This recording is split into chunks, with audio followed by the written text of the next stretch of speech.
Con nosotros una nueva edición de Conexión Vital, un programa de prevención y educación en salud, un programa que no es de medicina alternativa ni de naturismo, ni pretende reemplazar una consulta médica, y hago énfasis en esto todos los días porque la finalidad de este espacio es hacer un proceso de educación y de prevención, es acompañarlos a ustedes en todo lo que a diario estamos viendo en nuestra práctica médica, que muchas de esas patologías se podrían prevenir si las personas conocieran un poco más acerca de muchas enfermedades, del riesgo de la automedicación, de la ayuda de los exámenes de laboratorio, de todos estos componentes importantes que hay alrededor de la salud, lo cual nos llevó a nosotros a desarrollar ese gran proyecto del Día para tu Salud que tenemos este sábado, y queremos que muchos de ustedes se den ese regalo, donde van a hacer un proceso realmente preventivo,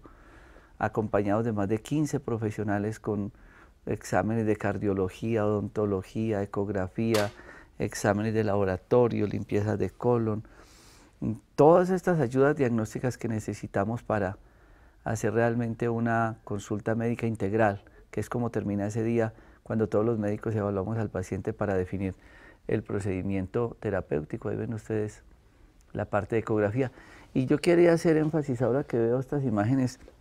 Esta es parte de la alimentación que le damos a los pacientes, que es el kefir, donde están los probióticos, y se les da en las mañanas lo mismo que en los programas de limpieza de colon con recambio de flora intestinal, para mejorar esa parte metabólica. Se les da este implemento que es la bolsa de enema, para que la gente conozca, utilice, tenga una herramienta terapéutica. Yo digo que el que tenga una bolsa de enema en la casa tiene un médico en la casa, porque es algo maravilloso que ustedes deberían utilizar para bien de la salud, y esto sería un gran complemento. Las evaluaciones médicas integrales, la acupuntura y demás. Y cuando mostraba lo de ecografía, hago énfasis en esto porque no es justo que muchos pacientes han llegado a sus EPS con ese diagnóstico ecográfico preventivo de cuello a genitales y les dicen que ellos no creen en eso, que eso no tiene fidelidad, o que no es un examen de confiar, cuando increíble, lo está haciendo un médico radiólogo con todos sus certificados, y que le digan algo, referente a eso, es lamentable. Y el tema que voy a desarrollar hoy tiene que ver también con algo de la reflexión de nuestra práctica médica, porque es que a veces es injusto que a las personas les estén cambiando los medicamentos después de uno haber hecho un acompañamiento de historia clínica en un paciente, y vayan a cambiar, a conseguir sus productos y les cambien sus fórmulas. Y es muy preocupante, es muy triste esto, y más cuando de pronto lo hacen personas que han sido muy cercanas a nosotros, como nos ha pasado en Luz y Vida en Bogotá y en Armenia, donde al paciente le cambian la fórmula o le dicen que este es mejor que el otro, o que este es lo mismo, o que este es más barato, y les están cambiando las fórmulas. Y muchas veces hasta llevando médicos diciendo que son del grupo nuestro, y realmente esto es deshonesto, y es jugar con la salud del paciente. Por eso voy a ir más allá de lo que es una formulación, que hay más allá de un producto, después de uno investigar y desarrollar un suplemento dietario o un complemento nutracéutico que lo necesita un paciente, y después les cambian las fórmulas. Es triste y preocupante esto.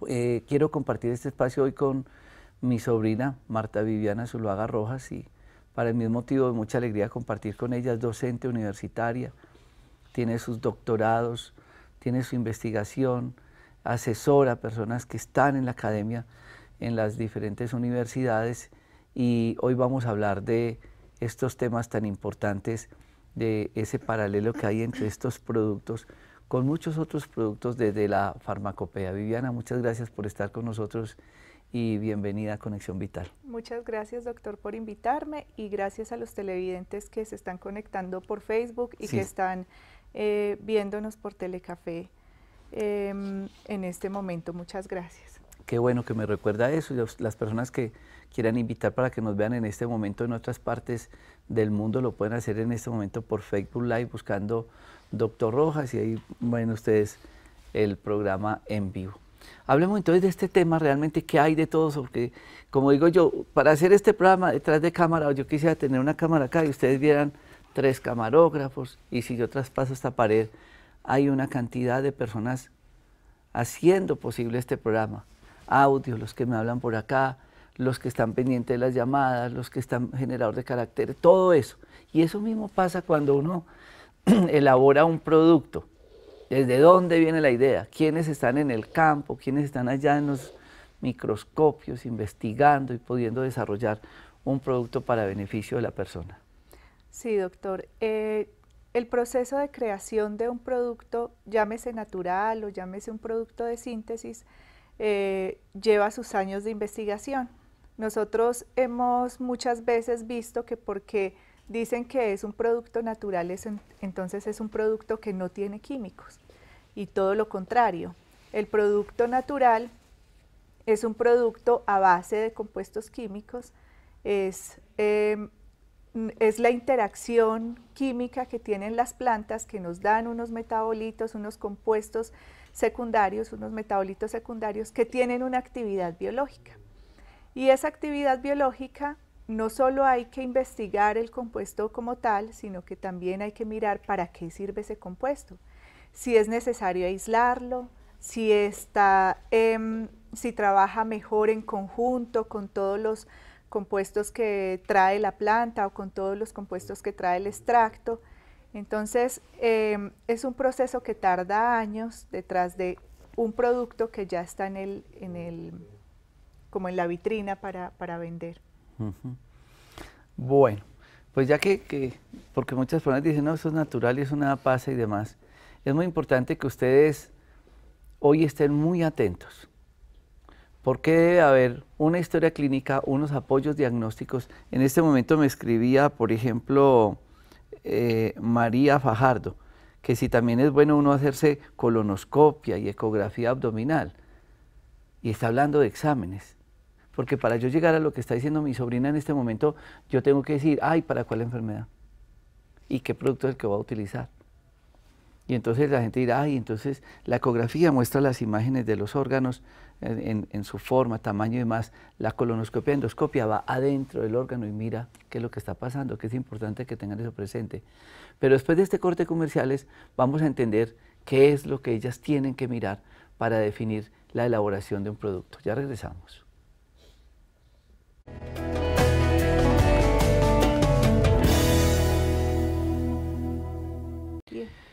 Una de las labores académicas que realiza mi sobrina Viviana es en la Universidad Nacional de Colombia, sede Manizales, donde da asesoría y da cátedras en química analítica y química orgánica. Y entonces es lo que yo digo, es que no, uno hizo un producto y ya, no, ¿qué hay detrás de todo ese proceso? Hablemos entonces un poco de la diferencia entre los productos que llamamos naturales y los productos de síntesis.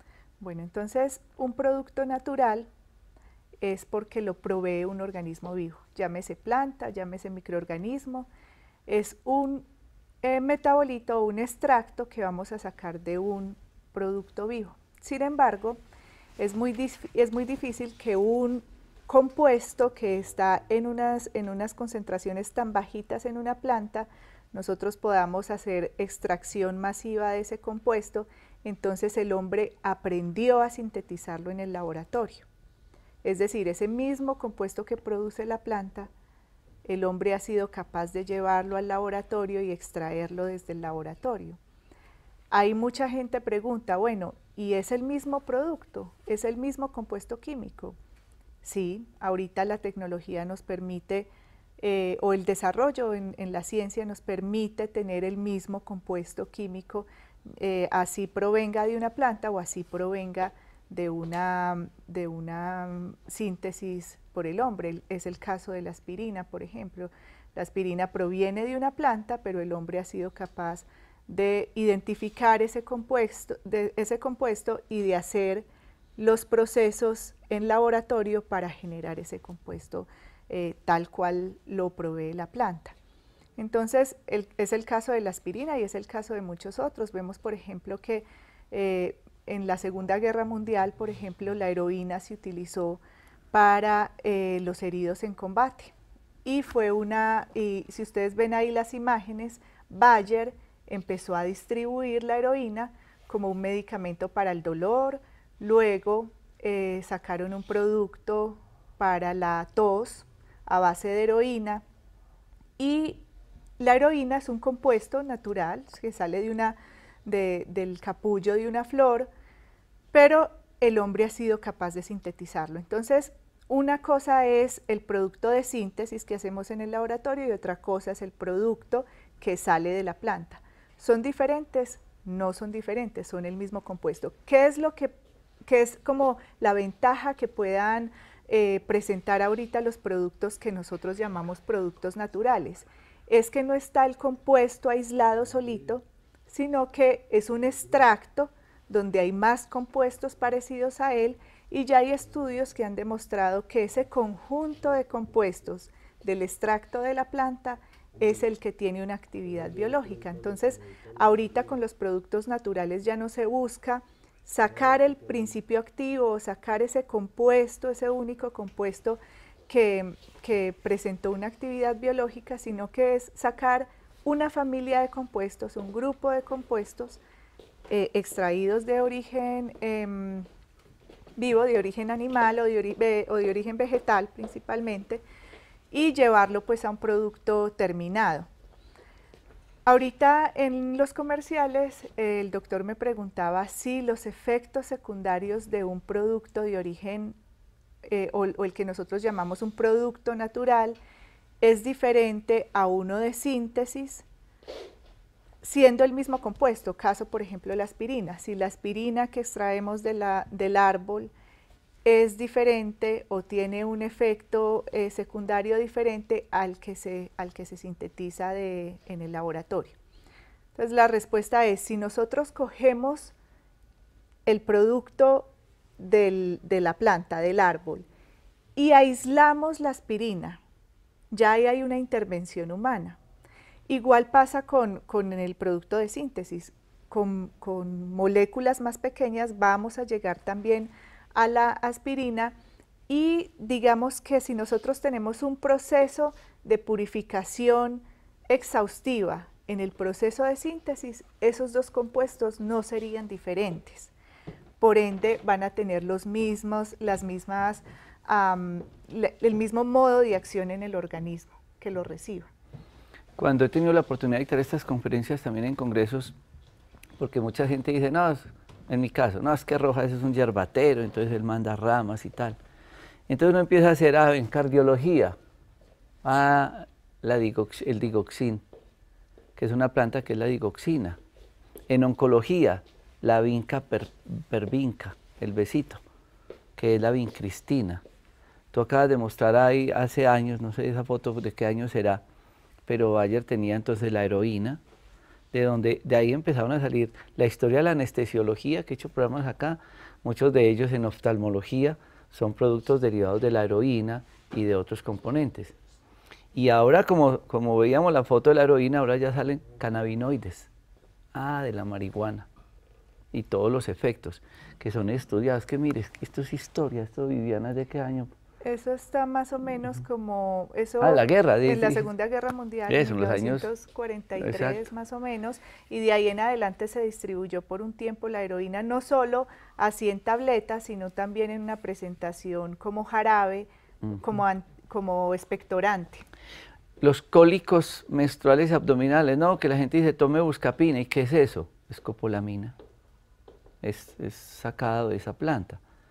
Entonces hay que analizar el tema de la dosis, porque así como estaba la heroína, están los cannabinoides ahora, está el borrachero, que es la escopolamina, entonces la utilizo y ahí sale ese producto que se llama la buscapina.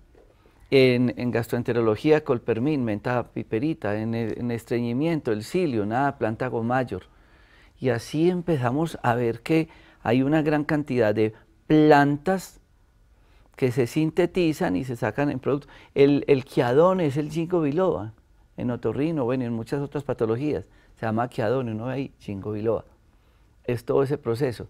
Pero ¿qué hay en todo ese proceso de investigación que ustedes tienen que hacer? Ustedes van al laboratorio y buscan ese principio activo. Exacto, inicialmente pues uno primero pues va a la planta, ¿cierto? En la planta mira qué compuestos mayoritarios tiene la planta y a partir de esos compuestos mayoritarios ya uno empieza a buscar sobre los modos de acción en un organismo específico, llámese animal o llámese cultivo celular, bueno, a mirar cómo responde ese organismo a la exposición de esos compuestos de esa planta para sacar una actividad biológica.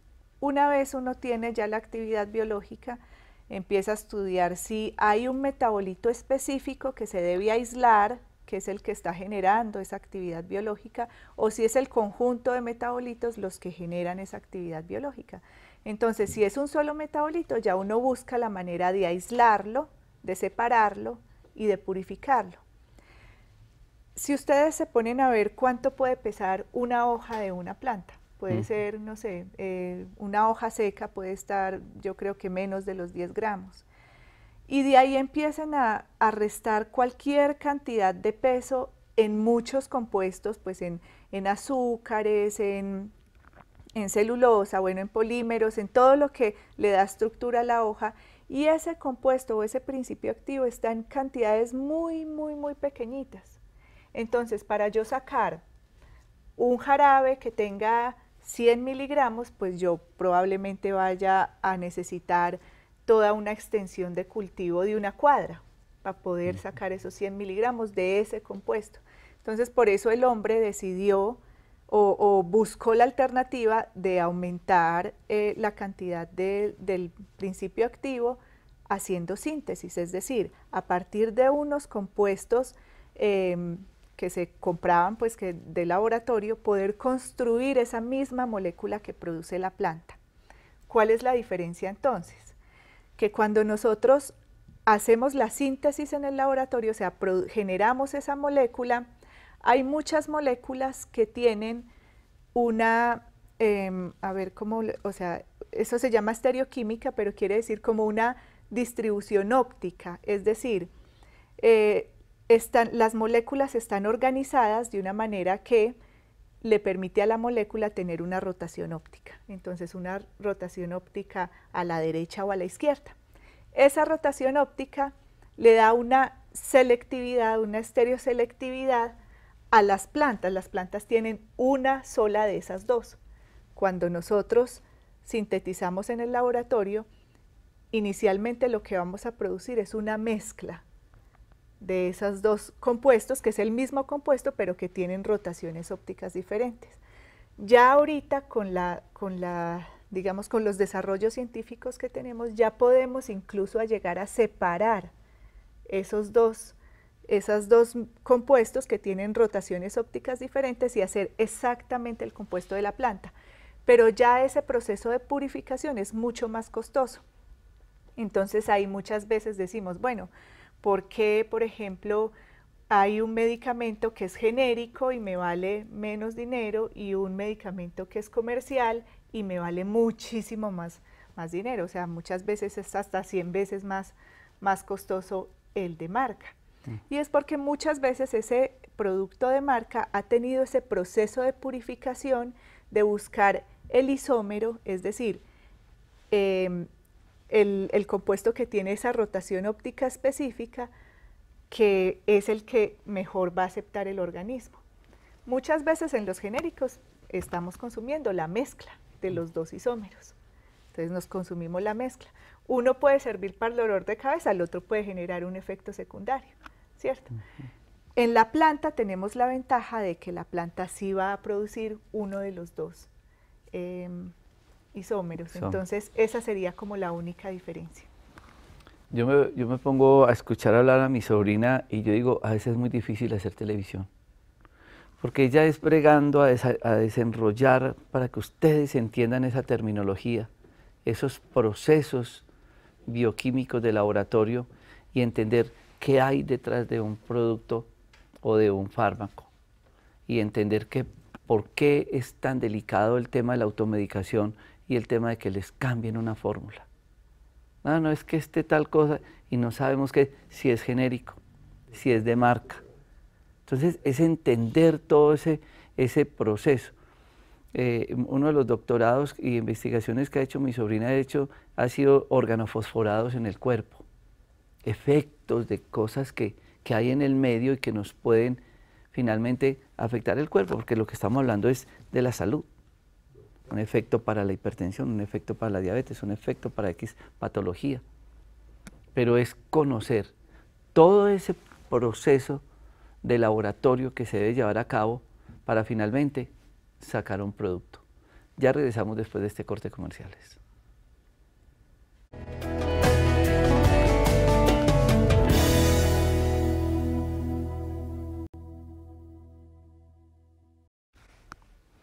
Mire todo lo que hay, puede suscitar detrás de todas estas preguntas y temas que tocamos hoy y lo que hay detrás de la elaboración de un producto.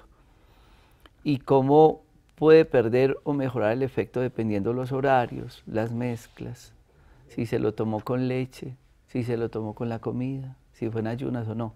El tiroxina es un producto que se debe tomar en ayunas, pues los medicamentos de la tiroides. Si una señora dice, ¿qué tan contraproducente es tomar tiroxina en ayunas y después tomar el agua con limón con agüita caliente? El limón no corta el efecto del medicamento. O tomo el agua con limón antes del medicamento.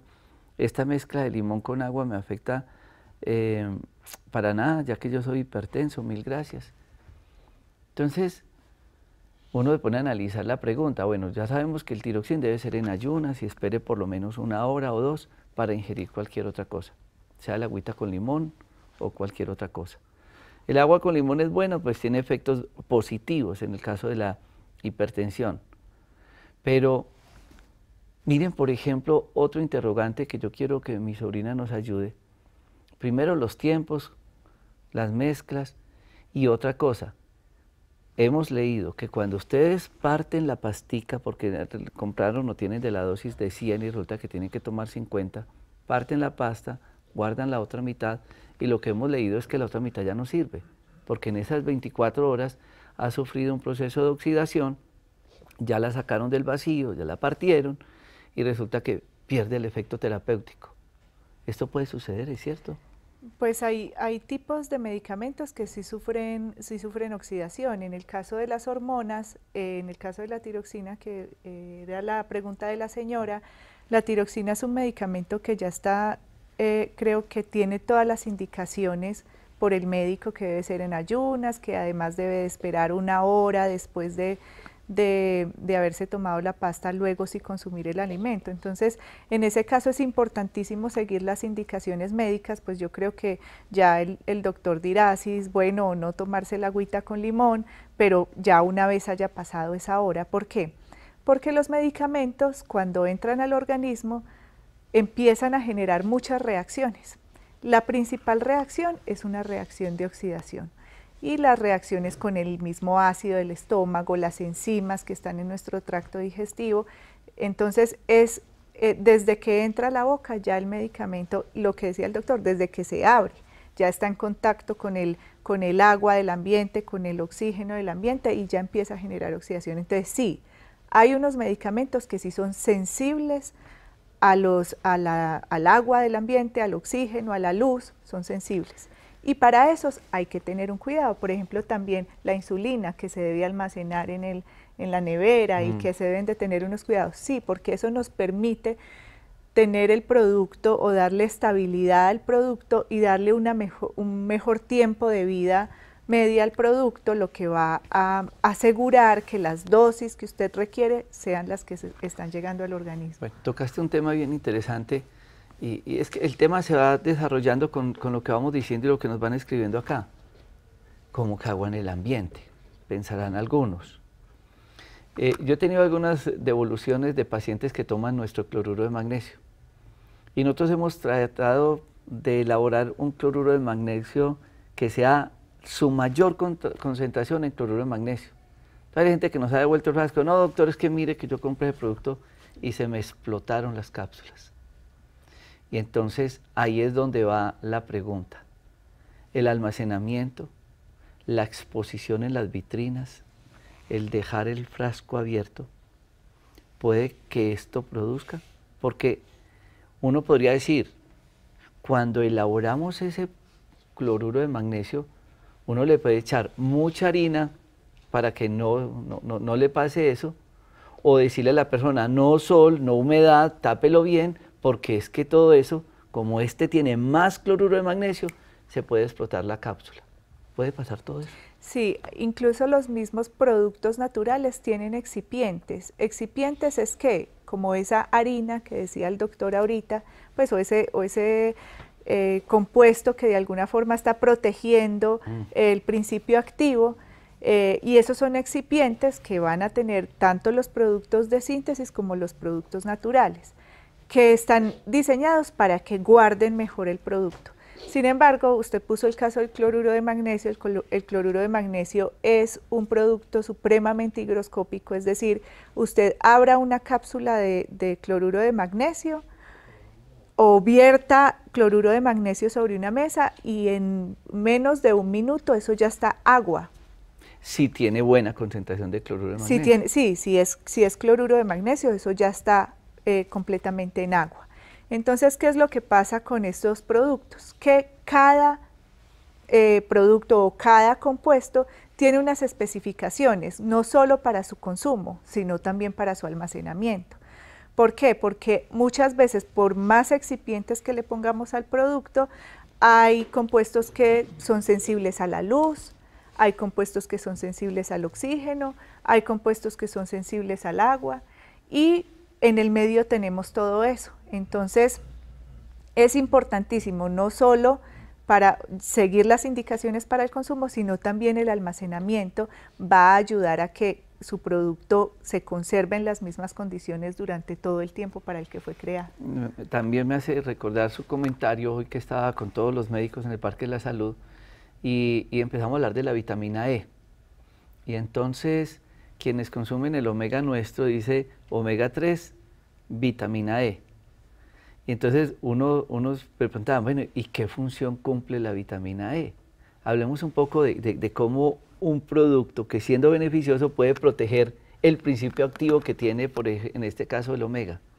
Sí, bueno, en el caso de los ácidos grasos, nosotros sabemos que tenemos omegas 3, omega 6 y omegas 9. Son como los que conocemos pues comercialmente, ¿cierto? El omega 3 entonces es un producto, es un ácido graso que es antiinflamatorio, mientras que el omega 6 es proinflamatorio. Lo mismo que el 9, inflama. Entonces, exacto, inflaman, mientras que el 3 es el que va a ayudar a desinflamar. Entonces, muchas veces ponemos, por ejemplo, vitamina C con algún otro compuesto, y la vitamina C es un antioxidante. Entonces, me está ayudando a este principio activo a protegérmelo de la oxidación. O vitamina E. O vitamina E, ¿cierto? Entonces son coayudantes a que se proteja el principio activo que queremos suministrar. Entonces muchas veces la vitamina C se usa como conservante, como preservante, como antioxidante. Yo hacía el ejemplo con la vitamina C, porque el omega tiene vitamina E, que el chef entonces hace una ensalada y tiene manzana y tiene aguacate. ¿Qué hacen ellos para que la ensalada no se oxide, digamos, y que la manzana no ponga ese color café y demás? Vitamina C. Está protegiendo. A través de ese elemento se están coadyuvando. ¿Para qué? Para que tengan un efecto, digamos, sinérgico y no se deteriore. Que eso es importante que nosotros tengamos claro. Adicionalmente, empezamos a hablar de componentes que son beneficiosos para la salud, que tienen principios activos, y uno habla de nutracéuticos, de suplementos dietarios, que son elementos que, si bien es cierto, e inclusive están narrados en nuestro libro Cómo hacer de la cocina una farmacia, nos pueden beneficiar a nosotros desde la salud. Y como decía mi sobrina ahora, yo los saco de una planta. En nuestro caso tratamos de conservar ese principio activo de la planta para que el cuerpo pueda tener, digamos, un mejor beneficio. Podría uno preguntar, ¿la absorción y la asimilación podría ser mejor cuando el producto es sintético?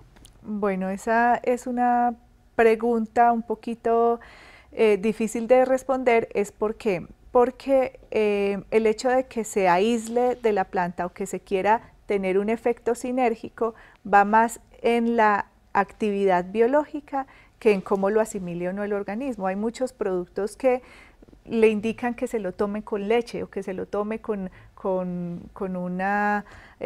aceite, pues porque se van a absorber más fácil por un método lipofílico que con agua. Con agua no se va a absorber o la absorción va a ser menor.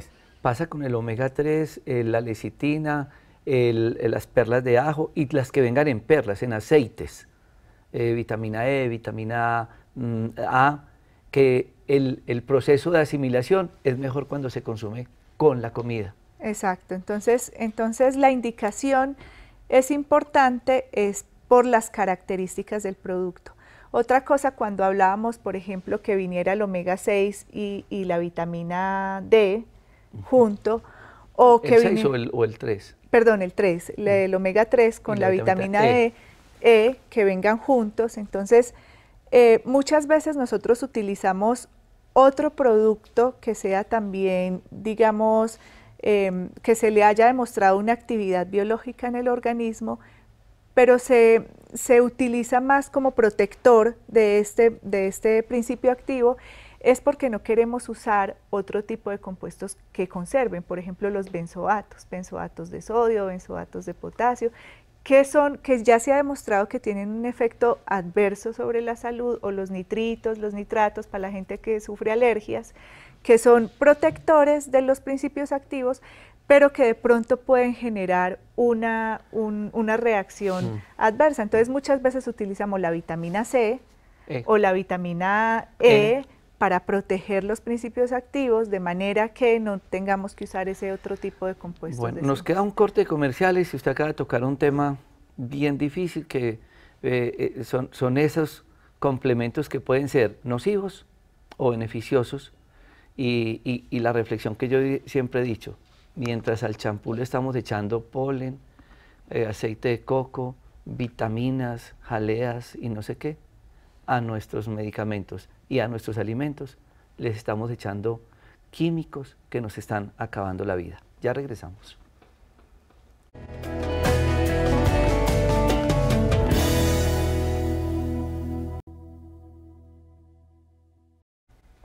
Cuando yo escribía y revisaba el libro Cómo hacer de la cocina una farmacia, muchas de las cosas que nosotros comemos tienen efectos terapéuticos. De muchas de ellas se han sacado medicamentos, o más que medicamentos, productos beneficiosos para la salud.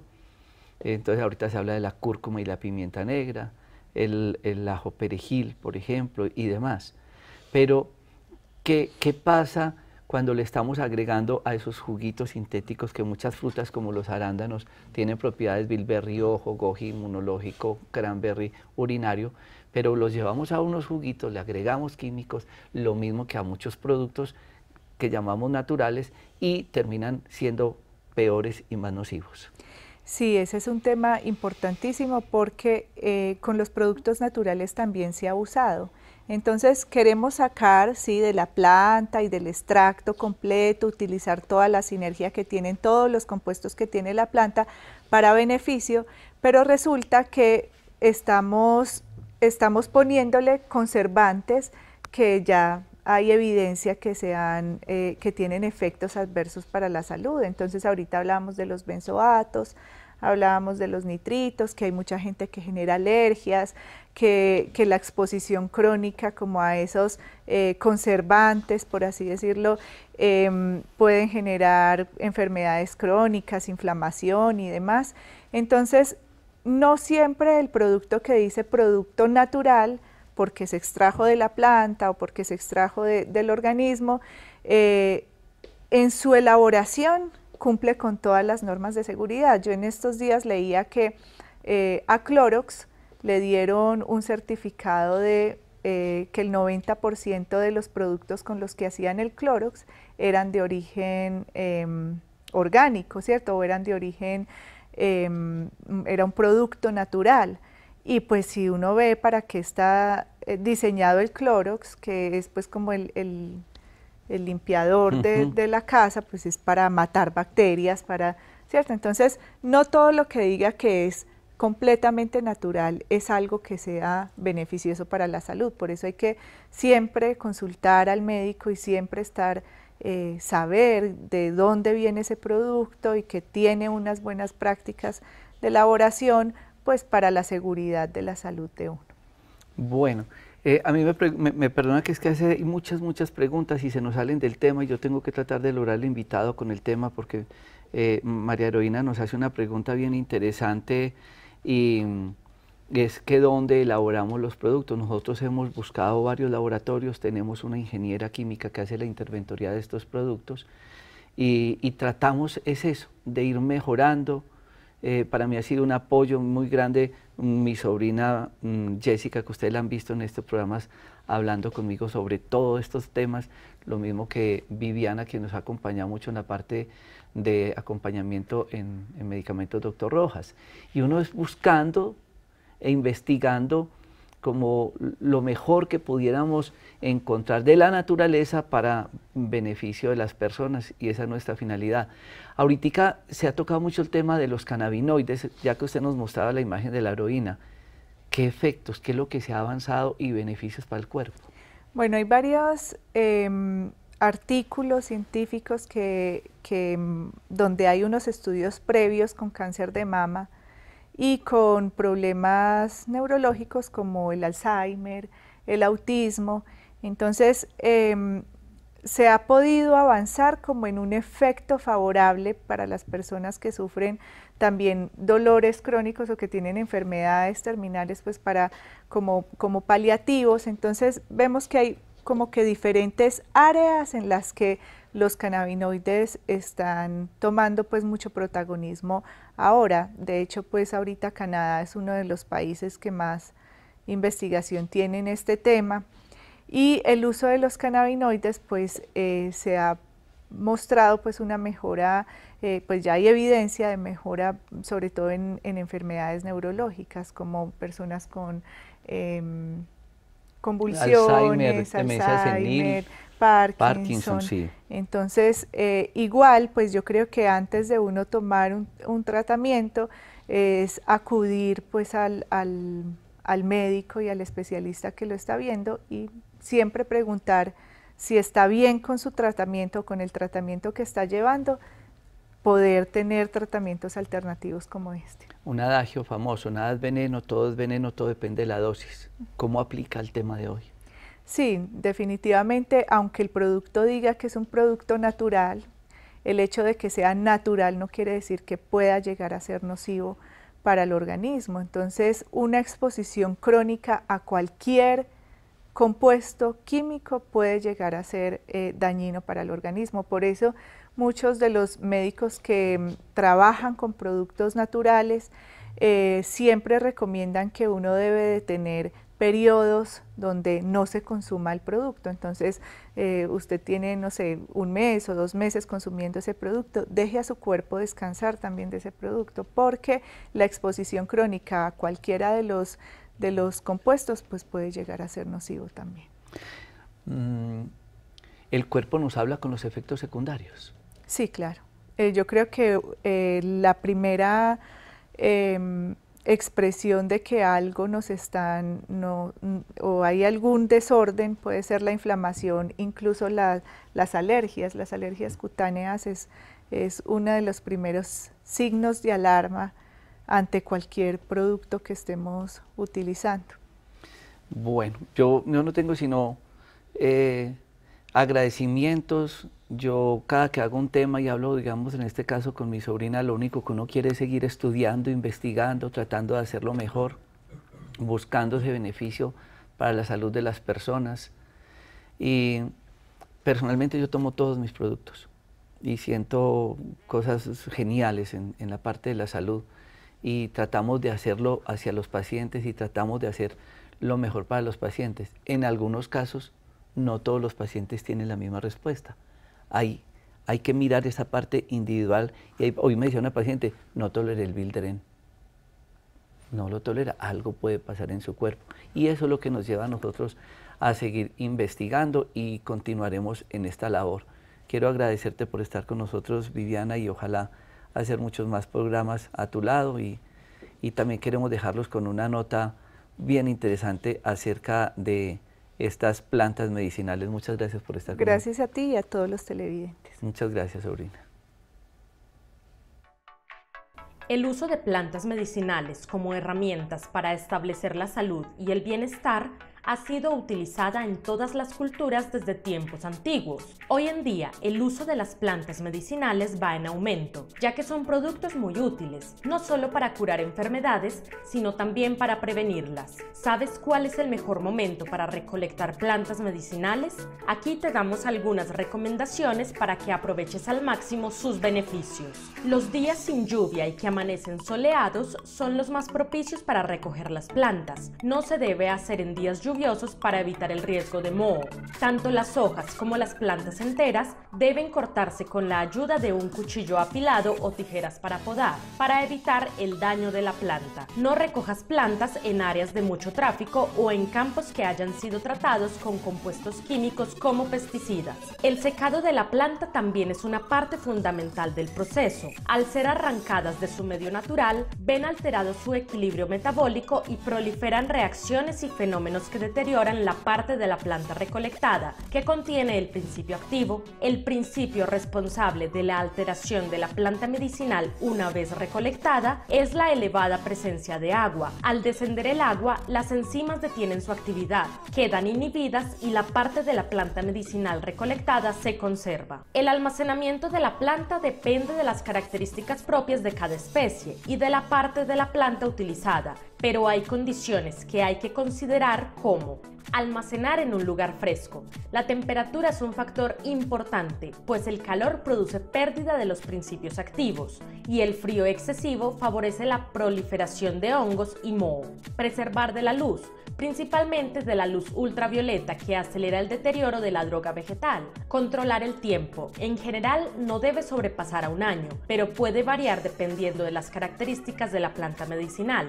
Se debe guardar en recipientes tapados y que protejan de la luz. Utilizar recipientes metálicos, vidrios o de cerámica, porque no son permeables al aire y a los agentes externos.